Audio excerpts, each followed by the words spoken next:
Well, it's pretty strange to say it, but would you believe that the movie we're talking about today made it to a pretty renowned filmmaker's top 3 of the year? And everybody's like, why? Crying about it. And it's like, dude, can we just have a good Gator flick every now and then? Anyway, the filmmaker I'm talking about is Quentin Tarantino. Come on, let's face it. The guy, look, he's not gonna hold back when he likes something. It's fucking Quentin. He could literally shit in your yard and you'd be like, all right, cool. But for some reason, people are really fighting this anti-Gator film fight. Like, they don't even care that it's Quentin saying it. They're like, dude, we're not gonna stand for this Gator being on top. To be fair, as a anti-Gator film, you are an anti-Gatorite. It's just like, there's something like hella corny about a Gator film. Mm-hmm. So I understand like the thought behind it, but who gives a shit? It's freaking Quentin. Look, here's the thing about the Gator flick. It's hard to come by a good one. Yeah. That's really the issue. It's not that it's hella corny. It's that the examples we have are like 98% hella corny. Yeah, exactly. I can think of very few Gator flicks that are good. Yeah. Rogue, maybe. There's not many is what I'm getting at. But fuck, people sure as hell keep trying. And I don't blame them because Gators are pretty cool. Yeah, I would hang out with a Gator. See you later, alligator, you'd say when the evening was over. And you'd go over to the Croc's house and be like, after a while, crocodile. It's very pornographic. But anyway, the point is, the Gator flick is something that people keep attempting. I mean, some of the greats have attempted it. Twice in the case of Tobe Hooper. Damn. And it rarely ever hits the right, vibe or, it takes something for you to like a Gator flick. Now, one of the channel's friends, Senor Spielbergo, is like a renowned Gatorite. He'll consume any Gator flick, even if it's shitty. That I don't understand. And swear up and down that it's the greatest thing ever. Now, I love us some Senor Spielbergo, but I can't get behind roll with him with those punches. I can't roll like a Gator. Yeah, I just can't. I can roll like a ball, but that's about it. But along crawl, and I can roll with it, man. Crawl, I think, is the first time where I can solidly and confidently say it's a good Gator flick. Now, I don't know where you stand on it, but that's where I stand on it. I'm with Quentin on this one. Where do you stand? You, the renowned anti-Gatorite. Yeah, as an anti-Gatorite, Gator hater, as I like to call myself. Hashtag Gator haters. It's our new show. Check it out on Nowhere. Well, I gotta say that I'm a fan of Gators, as in the animal. Who isn't a fan of Gators? The hit films are usually shit films, actually. I gotta say, it's a pretty good Gator film. Yeah, man. Top Gator films. I mean, again, not a great list to be on top of. Top 1 Gator film, Gator horror. Yeah, and here's the thing about this particular Gator flick. It's so simple, which I think is very much to its. It services the film very well, the material very well. You don't want a complex think piece when it comes to a Gator flick. Yeah. It's so simple. And yet, at the same time, it tackles a lot, because it's like a survival horror movie. It's a creature feature. It's very easily could be lobbed into like a drive-in style movie. It's a nature movie. And it's ultimately it's about families and the strong bond that exists there no matter what. So it's all that, but it delivers it very simply. It's like... You're in and you're out and you're satisfied if you watch this movie. Case in point, I've watched this. This is probably the movie I've watched this most this year. This is the 6th time I've watched it. This is the first time you've watched it. I don't know how the hell you missed all the other 5 times, but you did. Because I'm a Gator hater. There's one thing about this movie. I've watched it out of those 6 times. 4 of those times it's been raining. It's not just because it's raining half the time in the movie. It's just something about the movie besides the rain. Obviously, that contributes. It's just one of those rainy day movies. You're like, all right, I'm gonna love some Gators now instead of hating them. Yeah. So we're talking about Crawl, and look, as aforementioned, the story is pretty damn simple. It's about this daughter that goes to check up on her estranged father, who's not been heard of in the midst of this hurricane. As it turns out, she finds them knocked out in the crawl space of their old home, and they're stuck between a rock and a gator, or gators in this case, because, Mother Nature is going to run rampant, and there's gators everywhere. So that's it. They got to get out. What the is this? God damn. Choking. Ooh. We're going to go into the hallowed halls of reviewers with that one right there. Dude, Remember that time Roger Ebert just started choking? I got the tunnel vision. Anyway, so yeah, man, and that's it, The backbone of the movie has to do with, will these people survive not only the ravages of Mother Earth, but, the kind of strained relationship that they've had as mother and I'm sorry, as daughter and father. And okay, so let's talk about this flick. You give me something good or bad that you find about it besides choking on your own spittle. Life. There's a cute ass dog.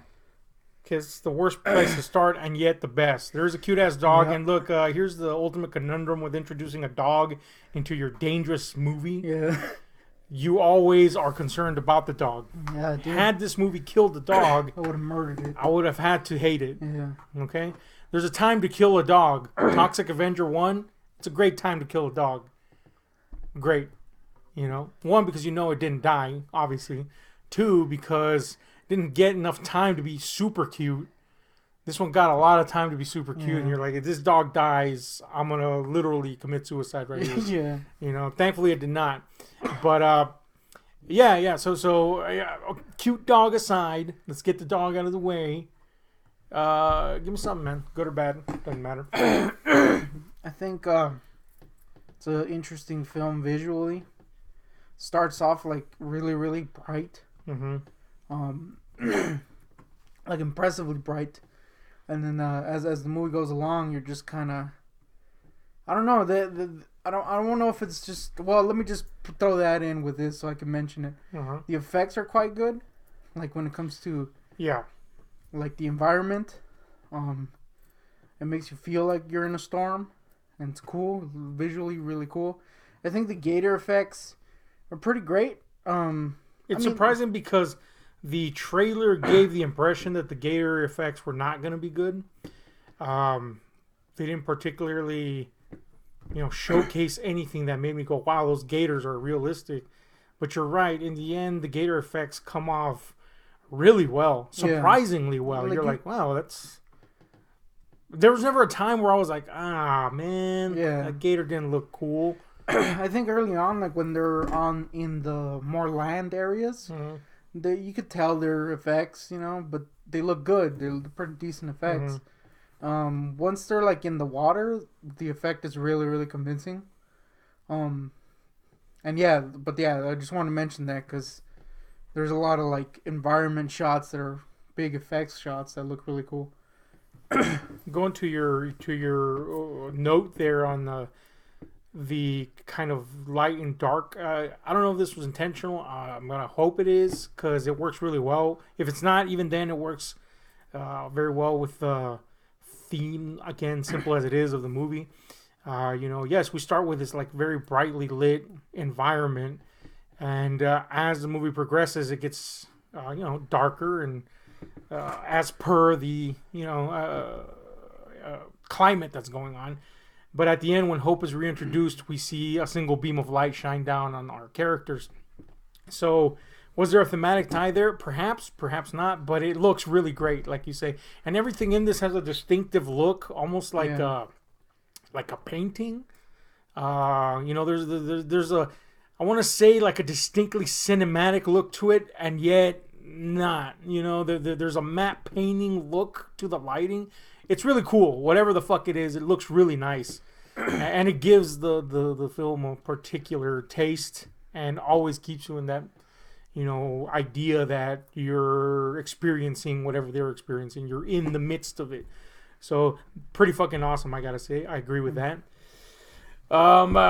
There is, I know, a contingent of folk again, this refusal to accept that Tarantino would call this one of his favorites. A lot of people are like, oh, without spoiling anything, so and so should have died, or so and so should have died, whatever, you know.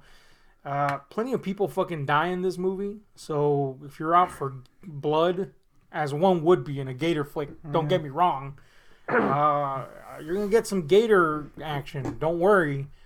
But what do you think about that? Do you think there's two main characters here, or three if you count the dog? Yeah, dog's the main character. And spoiler now, none of those three main characters die. Yeah. They're definitely in peril the whole time. Yeah. What do you think of that? Do you think somebody should have died to hide the stakes, or really punch up the thematics or motivation of the characters, etc.? No, I think it was fine the way it was, because that is kind of what the story was about ultimately. Mm-hmm. These two characters, finding their way together, basically. Also, if the dog died, like you said, I would have killed someone. Yeah, clearly somebody had to die. It wouldn't be the dog. Yeah. So, yeah, they do introduce, like, side people that show up and get killed. Mm-hmm. I thought it was fine. I think the first ones, like the looters, mm-hmm. were probably the weakest ones in there. Although at the same time, the ones the that make strongest, the most, yeah. because it's Florida. Yeah, and clearly that would happen. That's a good point. Yeah, but there were the ones that felt like the most, like, we got to put some people in there to get killed. Yeah, even though it does fodder. Even though it does play into it later on. Yeah. The cops made sense because they set that up pretty well early on. But yeah, like, I think they shouldn't have died. I think if someone did die, it probably would have been the dad. But I think the way it was fine. Yeah. I think this movie had no need to be a downer of a movie. Yeah. And we're all for, a downer ending. In fact, sometimes prefer it. But this one would have been a drag if it ended in a downer. And it doesn't even have to do with you liking the characters, which you do quite a bit, at least in my opinion. It's just like you don't need that in this particular, the way this story is told. If we're told differently, sure, give me a downer ending. But they're going through a tough situation here, and like you say, this idea of the family bond overcoming all would have been kind of fucking thrown to the dogs and or gators, if you will, if they just fucking killed everyone that's relevant. So this is one of the few times where it's okay that those core characters didn't die. They're always in danger. That's another thing that kind of evens it out, is that they're the ones at the forefront of danger from point A to Z in this movie. So that keeps you on the edge of your seat. Speaking of which, another genre or designation you could give to this movie is it's kind of like a thriller, in the sense that it sets out to thrill constantly. So do you think this came off effectively or not? Yeah, I think there's a lot of moments where you're like, dude. There's even some great jump scares in this particular movie. They're all Gator based. Gator based, as you would expect. Yeah. No cute dog. Dude, scares. I was expecting that scene when the boat breaks through the house and the chick's like on the sink. I was how it builds up that like gator vision being in there in the water. I was expecting it to be the doggy coming up, and I would have totally been fine with that because he was cute. Yeah. Unfortunately, there was no gator. No, there was no fake doggy scares. But yeah, that's kind of cool that all the scares were actual, carry through scares, not just like throwaway lame ones. Yeah, this is one of those where it just underlines how a jump scare isn't the pariah everybody makes it out to be. Yeah. If it's well constructed, it can work in favor of the film. And this being something about a creature lurking just out of sight or a lightning quick attack, the jump scares, which again, that's not the only scares in the movie, but the jump scares work really well with the material. So very cool to see that. Really enjoyed that particular thing. Now, it's worthy to note that the director of this movie, Alexandre Aja, is kind of renowned for making, blood-soaked films. His first movie that brought him onto the scene was High Tension, which it had effects from one of the legends of Italian gore cinema, Gianotto De Rossi. So that was, I'm sure you remember, pretty fucking gory. And he went on to make the excellent remake of The Hills Have Eyes. How excellent, you say? Better than the original. Yeah, I said it. Although I think a lot of people generally think that. Everybody loves a little Wes Craven, but we got to admit that the original Hills needed a little work, especially part 2. Boop, sneaky. Y'all's be hating. But no, anyway, he's renowned for putting in a little gore. Even when he did a more tongue-in-cheek fare like Piranha, of course, the whole gimmick was, besides the 3D stuff, was, tits and gore. So this one, I gotta say, I gotta hand it to the guy. He proved that wasn't his shtick all the time, Yeah. For a Gator movie especially. Pretty restrained. It's very restrained. Now, there's some kills that of course, display a bit of the grue. But it's done, for lack of better words, tastefully. I mean, as tastefully as you could do a gator thrashing about. But it doesn't focus on, dismembered bodies and then, torn apart limbs and all that shit. Yeah.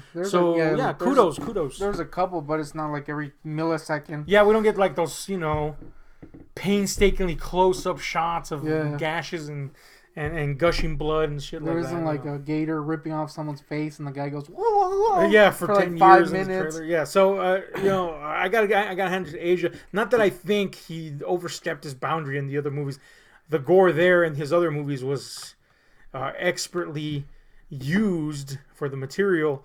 But, it just goes to show that here the intent was a little bit more about not so much the gimmick of the gators, but the Gator gimmick, if you will, but all this other stuff. So very cool, man. Very cool to see that. Very cool that he has that in his repertoire should he reach in and want to shoot with that gun anytime. What do you got to add, man? Anything? Yeah, I got a major con. All right. The dog didn't get his own spin-off movie. Yeah, dude, the dog didn't have the cover of "See You Later, Alligator" at the end with the slap bass. No, I could be like I'm gonna go full Neil deGrasse here and be like, most aggressive gators of all time. Gators aren't that aggressive, but I'm not an asshole. So yeah. There's some people, again, this has intrigued me endlessly, that people are so fucking against this fucking movie being anywhere in anybody's top anything. Yeah. So I've been like zoned in on these back and forths, and one of the things is like they try to bring in like a Neil deGrasse angle to it all. Like, dude, it's a fucking Gator movie, dude. You know what I'm saying? And it's a damn good one. Yeah, you go to see a movie. You go to see a Gator horror movie in the theater, and you're expecting it to be like, well, this is not how the Gators would react in real life. I mean, come on, it's a Gator horror movie, dude. That would be the most boring movie of all time. They'll just be floating around, eating each other's legs every once in a while. With people going like, there was this one dude who was like, oh, there's a bunch of stuff in the basement. They could have broken the wall anytime they wanted. Yes, and then the movie would have ended, you fool. Apply that logic to any other movie, and it's the same thing happens. The movie fucking ends. The whole point is you want to watch gators and people surviving gators and or getting killed by them. Yeah. That's the point of the fucking movie, or one of the points of the fucking movie.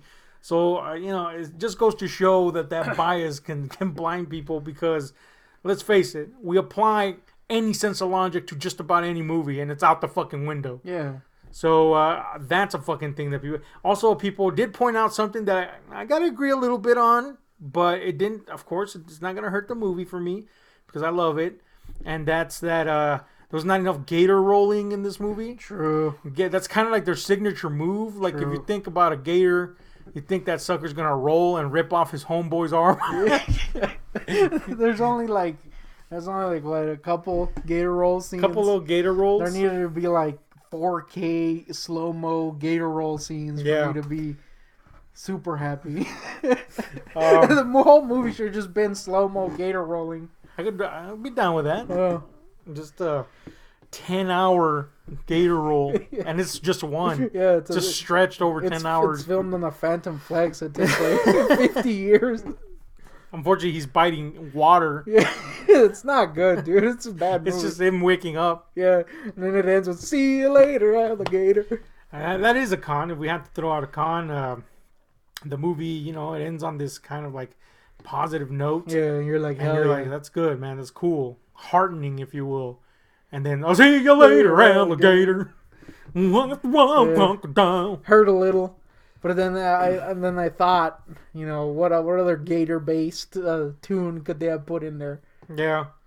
Also, that guy that sings that, clearly wants to get paid. Yeah. I bet you he lobbied for that. I'm pretty sure he's dead. So. Well, his ashes lobbied for that. Yeah. But anyway, anything else you got to add before we give a final score on this and you end your dying fit over here? Yeah, it's not good. Nah, I think we got it. All right, well, we're going to give a little score here on a scale of 1 to 10 relative to films of its sort. Yep. Gator films. And, again, look.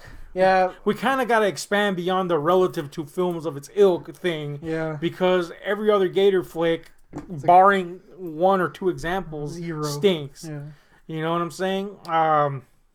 Again, barring one or two examples before everybody lunges at me and Gator rolls me off this fucking platform. I won't mention which ones are good, by the way. Just not going to do it. Because that might get me Gator rolled. Yeah, that's true. But anyway, the point is... The Gator fan community is quite look, high. they're rabid, man. I know. Like Gators. Shit. Anyway, compared to all the other Gator films, it's like fucking 10. Yeah. So we're going to expand it a little bit and just, put it in the horror subgenre, maybe even the, like the little natural disaster subgenre, whatever, to give it a little bit more competition there. Final thoughts, final score. I think it was surprisingly good. I was kind of going into it expecting it to be like, man, it's a Gator movie. It probably would have been a better Gator movie in my mind than most Gator movies, like you said. But I was actually kind of surprised. It's pretty fun. It looks really cool. It's got some good Gator roles, though it needed more Gator roles. Mm-hmm. Cute-ass dog protagonist. So, gotta give it 1,000 points for that one. I'll give it like a solid 9. Shockingly. Yeah, man. It's a Gator film.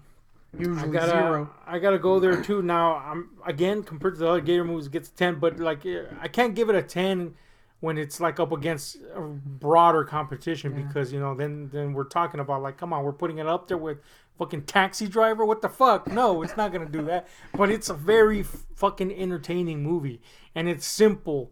Just like a Gator is, it's fucking primal in the way it attacks you. It doesn't go for anything elaborate. It's just, it is what it is, and it's really good at that. Yeah. There's a reason Tarantino, and here's where all these snooty fucks got to get that stick out of their ass. Tarantino, he doesn't discriminate with the films that he likes. To him, everything is art. Everything is up for grabs in quality relative to its... to the things of its ilk, to its comparative fellows. I mean, he wrote "It's Pat" for God's sake. So yeah, man. I get it. I get why he puts this up there. We're gonna do a top 10 movies we saw this year, and this is easily gonna be up there for me because it was a very fun time. Again, this is the movie I've seen the most this year. It's just an entertaining flick, and sometimes that's okay. Way more entertaining than the MCU before anyone throws that back at me. So anyway, I'll give it a 9 too, man. A real fun time to be had here. Look forward to Asia's other movies, like I always do. I was glad this one was another one he delivered on. So there we go. Tell us what you thought about this movie. Hit like, share, subscribe, and those notification buttons. As we're out.